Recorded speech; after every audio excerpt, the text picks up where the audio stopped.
All right, everyone, welcome into the Fields Bros. It's been a long hiatus, but we're back with another Dragon Ball Super video. Dragon Ball Super Superhero.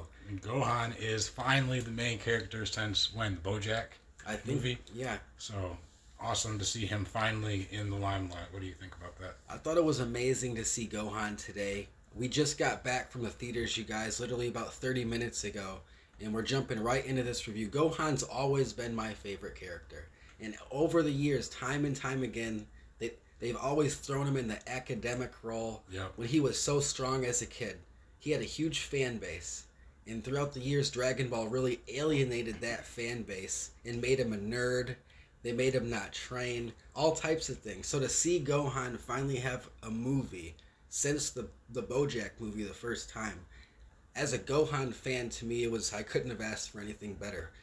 Off the couch, he gets a new Yeah. transformation. But we'll save that till the end. First, we'll start with some of the plot things. It opens up with like a cool Dragon Ball flashback. The Red Ribbon Army, Goku as a kid, beating their ass, and then it pops in with Pan all of a sudden training with Piccolo.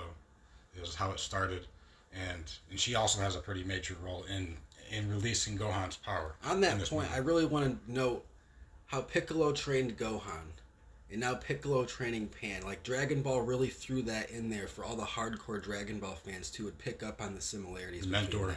The mentorship type thing. But yeah, so the Red Ribbon Army makes a little return here. Dr. Zero has a son. I forget his name, but he looks kind of like a Hitler type dude. He's always smoking cigars and stuff too. And then there's this other younger scientist, Dr. Hito, and he's a super genius scientist. He specializes in androids and stuff, but he's not an evil dude at heart. Like he has a like how Dr. Gero could design Android 16 to kill Goku and have hatred or whatever as a modification. He had his androids have like hero complexes. So throughout the movie, there's like a struggle between like their orders and what's actually being happening in the show, in the movie. Right, a good or evil type thing. What Right. path am I going to choose? Right. But yeah, this doctor's pretty. He's like, I think they said he was 24 or something. He like modified his skin so it's like impenetrable by certain stuff, like things you would expect. Um, you know what I mean? He gets recruited by that one doctor to try to attack the Capsule Corporation organization. Billions of dollars per unit. He offered him billions of dollars per unit to make these androids, and he knew that they were evil, but he still went ahead. And over the course of the movie, that plot played out in terms of his conscience. He knew what he was doing was evil. He knew he was on the evil side. Right.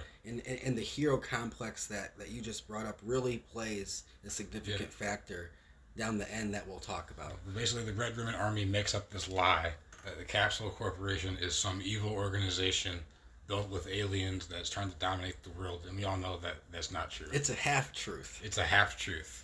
But it's like, and so Dr. Hiro makes these two units, number one and number two. They're the androids you see on the cover, and they're pretty strong.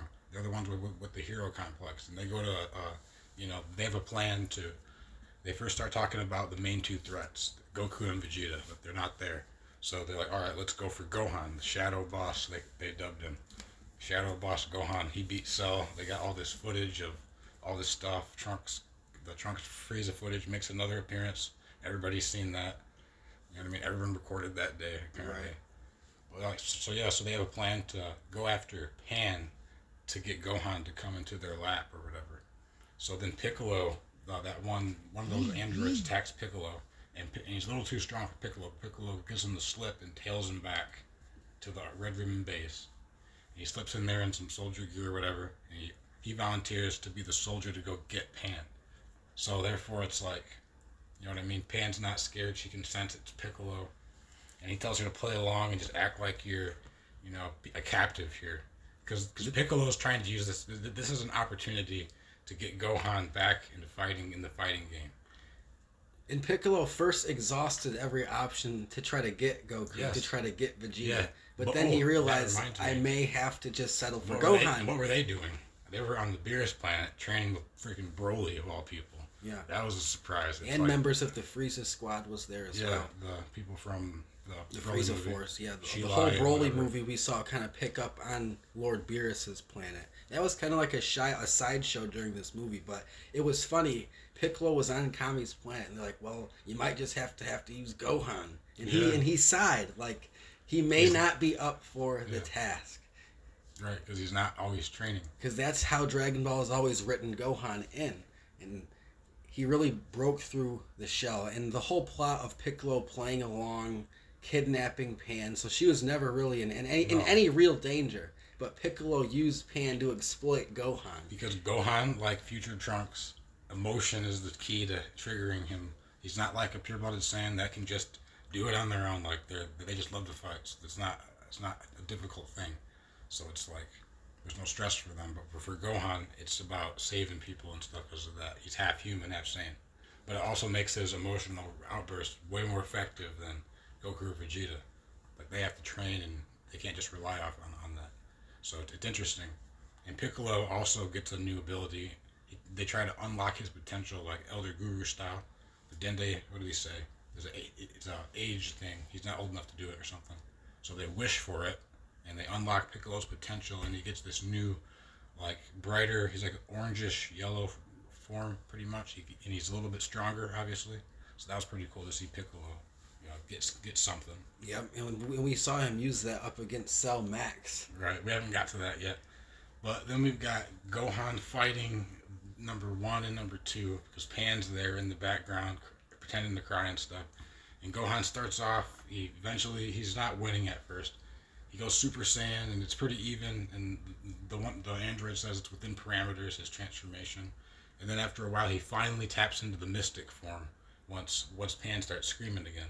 Kind of like how when Frieza killed Paragus and unlocked Broly's, more of his power and stuff. So he gets his Mystic form going. We haven't seen that in a long time. So it's like, that's a lot stronger that's like the form he fought Super Buu in or whatever. So then he's just beaten. Then the doctor panics and he's like, all right, my other android, get in there and help him. Then Captain Piccolo stepped in. And then it was an even fight for a minute. And I just want to take a moment and just point out, these fight scenes were so well animated. I got a couple of clips that are on Getter, that are on Facebook. Well, it's and Twitter. 2022. Like, some of these clips are absolutely amazing. The fight scenes, the color, the animation. I got to really dive into who the animators are. I'm sure Geekdom already has all that information up, but these fight scenes were amazing, you guys. Oh yeah, they're really, really, really top notch. But then Gohan and Piccolo in his new form, Gohan is getting his form back, his Mystic form. They're starting to have a slight upper hand on those two units now. So then the other doctor panics, the older doctor that's always smoking cigarettes, or cigars rather. And he panics and he's running back to the Cell Max thing. And what the Cell Max is some type of new version of Cell that Dr. Hiro was recruited to upgrade. And he says in the movie that it takes, like, the older doctor says activate it now, like a few hours before the fight. And he's like, no, this thing takes a long time to develop. So I'm pretty sure the Cell Max that we saw was incomplete. And you see him in looking like second form Cell, which tells me he's definitely not complete. So that thing could have probably been much stronger if it was developed, and probably would have needed Goku and Vegeta. But nonetheless, it's still strong enough to cause a big problem, and they wouldn't have been able to beat him unless Gohan was able to step up and do what he did. So Gohan gets a new form, a new transformation. I don't know whether it was Ultra Instinct, but his hair was white. He tapped into the mastered Ultra Instinct. And you've always said, and I want you to talk about how maybe that form best suits Gohan. Yeah, it's like a calm rage type form, and like Whis is always talking about, like, the Ultra Instinct technique requires calmness and relaxedness, and Gohan and Gohan's like, that's like his natural personality. So like you saw how he acted exactly like Cell Games Gohan. Like he was enjoying that moment. He was finally feeling good about fighting. But at the same time, he was relaxed and able to, really that form and the attributes of the form really suit him well. Like a destroyer energy suits Vegeta well, or whatever. It syncs perfectly with him. So yeah, he taps into mastered Ultra Instinct, no Ultra Instinct Omen. And I don't know if you noticed during that transformation, we had an homage back to when he transferred Super Saiyan 2. Mm-hmm. When Cell Max held up Piccolo and had that primal scream. Yeah. Gohan snapped. Yep. And it was the same animation. His clothes were even ripped in the same like it looked exactly like it was sweet. But yeah, his hair is exactly like it was perfect. But yeah, I think he's the best suited person for that technique. And the reason why I think it makes perfect sense is because Ultra Instinct is not a Super Saiyan transformation. It's something different. It's like a God technique or whatever.